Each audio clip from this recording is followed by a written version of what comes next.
Title 42 is set to expire in just a matter of hours. At midnight, the Trump-era policy that allowed authorities to immediately deport most migrants officially ends.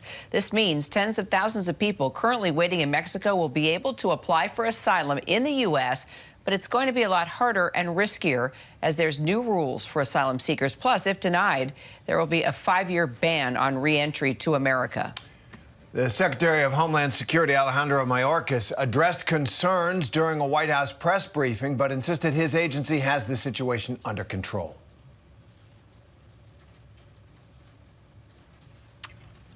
Our Morgan Norwood is on the ground in El Paso, Texas, and she actually joins us now, along with ABC News contributor and former acting undersecretary for intelligence at the Department of Homeland Security, John Cohen.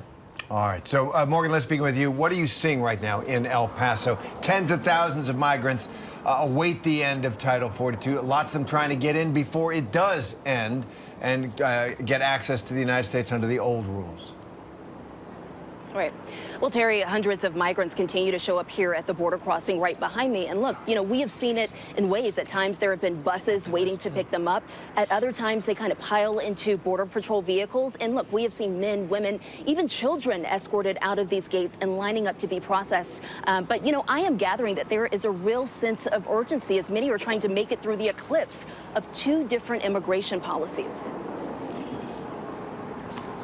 So, John, our Maria Villarreal is also there on the ground where Morgan is. And she told me earlier that for a lot of migrants, many of them don't know the difference between real information and disinformation. There's Title 42 and there's Title 8. So if you're an asylum seeker at the border, this, there's predictions that this could be just chaotic. Yeah, I mean, chaotic for a number of reasons. First, to your question about mis or disinformation, we've observed that over the past year and a half, human smuggling organizations operating in the U.S. and in Latin America have purposely promoted information so that they could encourage those seeking to come to the United States, often in large groups, to come. And they do it by saying, things that are inaccurate. Hey, it's an easy time to come in. You will be able to get in under, when Title 42 lifts. That's why you're seeing Secretary Mayorkas making such strong statements saying that they aren't going to be allowed in the country and that the border is not open. But as far as the chaos, you're absolutely right. I mean, CBP has been, for the last several days, dealing with approximately 10 to 12,000 encounters along the southern border every day by those who are seeking to gain entry into the U.S. That's up from about 6,000, several weeks back, and that's up from 1,400 to 3,000, which is what typically CBP deals with. The concern is that in the months ahead, the millions of displaced people who relocated to Mexico, Central America, South America over the last 5 years are going to begin heading toward the border. And so the numbers we're seeing today could be the numbers we're seeing a month from now, 2 months from now, even 3 months from now. Yeah, it's just extraordinary already. And John, Secretary Mayorkas was briefing at the White House. I was in that briefing, and I asked him about those communities along our border, what this is going to look like for El Paso and Brownsville, so many others, and some of which where states of emergencies have been declared. Take a listen. There are hundreds of migrants now in the open, in shelter with very limited access to food and water and bathrooms for days. Why are they being processed? Is that what we can expect? So we are working very closely with nonprofit organizations, with community groups to really deliver a community response to the challenge. I cannot I cannot overstate how much of a challenge it is going to be and how we all have to deal with it as one administration and one country. Fundamentally, we need Congress to act. Well, John, he's talking about local NGOs and local communities addressing this surge of migrants. Already our team down there is seeing these hundreds of migrants just for days in the sun behind razor wire outside of El Paso. This is just beginning. Do you think the administration, DHS, is properly prepared for this? Well, it's not just DHS that's going to need to be ready to handle this surge. I mean, think about this, Terry. Every migrant that's encountered has to be vetted from a criminal history perspective. They have to be vetted from a terrorism perspective.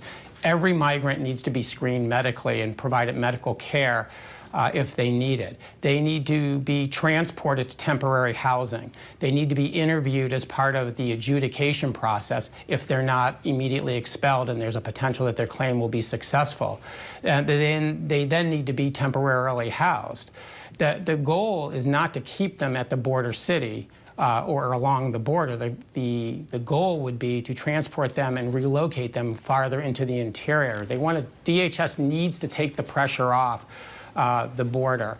And quite frankly, that's resource intensive. And a combination of the current political environment in this country and the fact that Congress has not allocated resources to not just DHS, but to Department of Justice, to DOD, to Health and Human Services, the fact that there hasn't been closer coordination with governors and mayors across the country that could potentially house these people. Let me just say one last thing.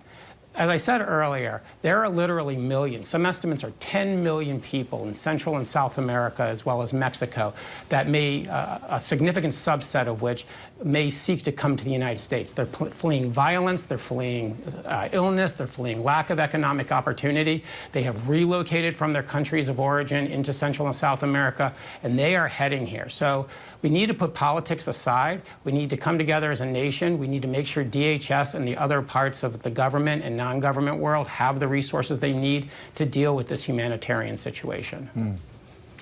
So, Morgan, as we mentioned, there's a number of border towns like where you are right now there in El Paso that have declared a state of emergency. So just describe why it's already reached emergency status and what's the impact that you're seeing of the influx of migrants in these towns, specifically where you are. Yeah.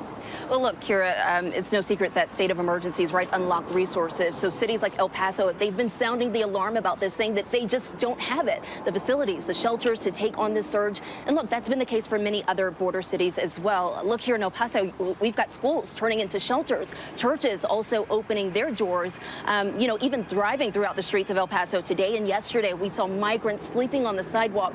I mean, this surge, even ahead of the expiration of Title 42, has been straining these border towns for days now. And John, I want to ask about asylum. So I wonder if the way we handle asylum and look at asylum, certainly in the public mind, has expanded. It is in law a well-founded fear of persecution that's subjective, it's personal, it's not a generalized fear that you live in a dangerous neighborhood, and sustained by objective evidence. Do you think that the idea of asylum has expanded and that that's one of the reasons people come? They think, you know, I live in a tough country, a lot of gangs in my country. I can get out, plead for asylum in the United States, have a better life. I mean, you raise an excellent point. You're absolutely right. The asylum process, which the U.S. has signed up under international conventions to be a part of, presents the opportunity for the U.S. to offer protection to those who are being persecuted either by political violence or some other type of violent condition that is directed at them due to their political beliefs, their sexual orientation, or some other factor regarding them. And we have seen over the last 5 years conditions in countries across the world worsen. They've worsened economically. They've worsened as a result of COVID. There's increased violence in countries in Europe, Central and South America, Haiti, Cuba. And you know, that has been the push factor that has caused families and individuals to flee their countries, come to this region of the world in hopes that they could come to the United States. Now, some are going to seek asylum, and some are being encouraged to seek asylum by smugglers, and they're being trained on what to say.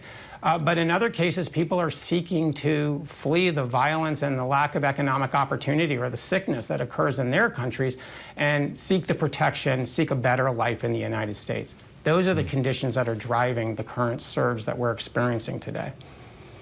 John, Morgan, we know that we'll be talking a lot more as the days go on. Thank you both very much. Hi, everyone. George Stephanopoulos here. Thanks for checking out the ABC News YouTube channel. If you'd like to get more videos, show highlights, and watch live event coverage, click on the right over here to subscribe to our channel. And don't forget to download the ABC News app for breaking news alerts. Thanks for watching.